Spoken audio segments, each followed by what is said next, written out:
It's hard to remember a time before the internet, but I'm old enough where I can actually do that. I can remember before the internet. Back then, when you wanted to know something, you had to learn it. You had to ask someone who knew, or go to a library, or read a magazine or something. Now I can just ask, where was Bruce Springsteen born? Bruce Springsteen was born in Long Branch, New Jersey. And now I have absolutely no burden or onus to retain that information. I'm going to forget about it by tomorrow. Back then, when you learned something, you had to remember it because you earned it. You worked for it. But then the internet came along, and I remember that vividly.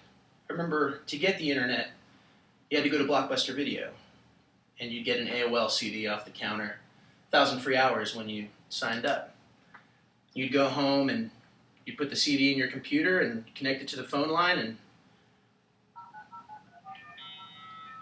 you'd wait. And the internet would connect. And then someone would pick up the phone and you'd get disconnected and you have to start all over again. And luckily the internet's gotten better since then. But the internet is changing again, and maybe not necessarily in a better way. You guys may have heard the words net neutrality being thrown around a lot. Depending on who you talk to, that could refer to a few different things. There's a few different topics that are attached to net neutrality. We're going to be talking about a couple of them tonight. In order to discuss that, first we have to kind of discuss the internet, what the internet is, what the internet does. Obviously we use the internet for entertainment a lot. I use Netflix today, I use Hulu today. A lot of people use it for social media like Facebook and Twitter, YouTube. I've learned today that over 17 years of video get uploaded to YouTube every day. So if I were to watch the video that was uploaded today, just today, from beginning to end, uninterrupted, it would take me 17 years to do so. And that's every single day. It's like that. But in other parts of the world, the internet is not just a source of entertainment, it's a source of information, it's a source of communication, and in some places it's a source of social change. It's a social tool. I don't know if you guys remember in 2011, the whole Egyptian revolution that was happening. The internet was instrumental in that. People were using the internet to communicate, to share ideas, to tell the world about injustices that were being done. This year's Nobel Peace Prize winner, Malala Yousafzai, and I'm not sure if I'm saying that right. She was a young girl who lived in Pakistan. She was 12 years old, and the Taliban came into her town and told her that it didn't matter that she was dreaming about being a doctor. It didn't matter what she wanted to do, that education wasn't for her. And she blogged about it. She got her word out there. She had a voice because of the internet. And it ended up getting her shot, and she survived and wrote a book about it, and now she's a laureate. And there are other places in the world where people have limited or restricted access to the internet, places like North Korea, China, Iran.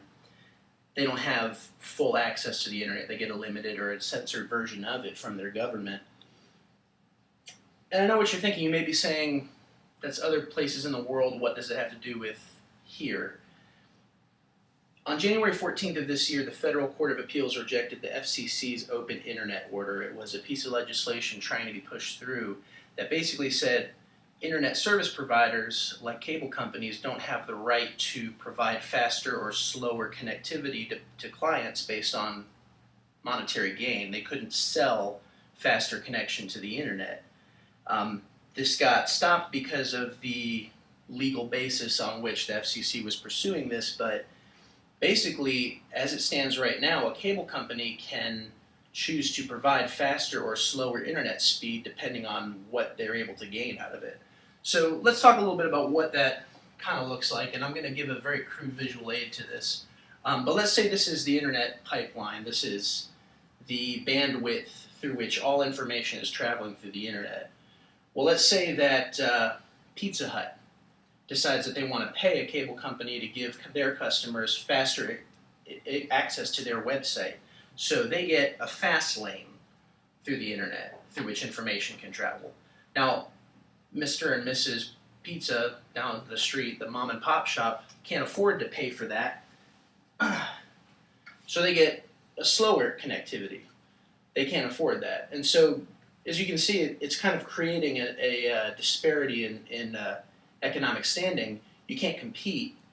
And I know this seems like it might be a little bit innocuous, but I think it's a slippery slope. I think that when you start to give control to companies like cable providers and saying that they're able to provide preferential or faster connectivity to certain companies, I think that that could be the beginning of a precedent that we probably don't want to explore. So what's the solution? I think that the solution is going to be legislation that makes it illegal for internet service providers to modulate data and data usage. I think awareness is going to help. I think the more people that understand this problem is going to be a solution. And I also think that there is a need for an improved infrastructure in the United States for our internet. We actually don't have the fastest internet. I don't know if you know that or not. We're actually like 27th. Singapore's internet is like 4 times faster than ours because we're using infrastructure that's built for television and it's ancient. It's like 30 years old.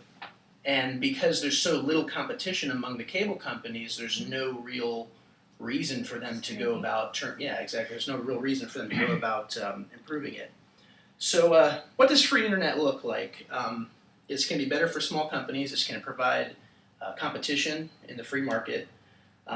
It's going to provide further means of international cooperation. It's going to provide means of corporate and governmental accountability.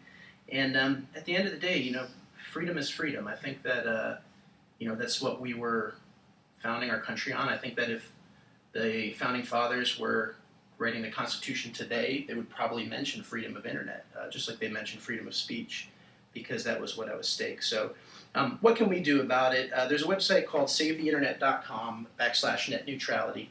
I would definitely check that out, and you can also write your congressman, or you can write openinternet@fcc.gov is another website you can go to. So I appreciate you taking the time to listen to me today. I hope you enjoyed it. I hope it was informative for you, and God bless.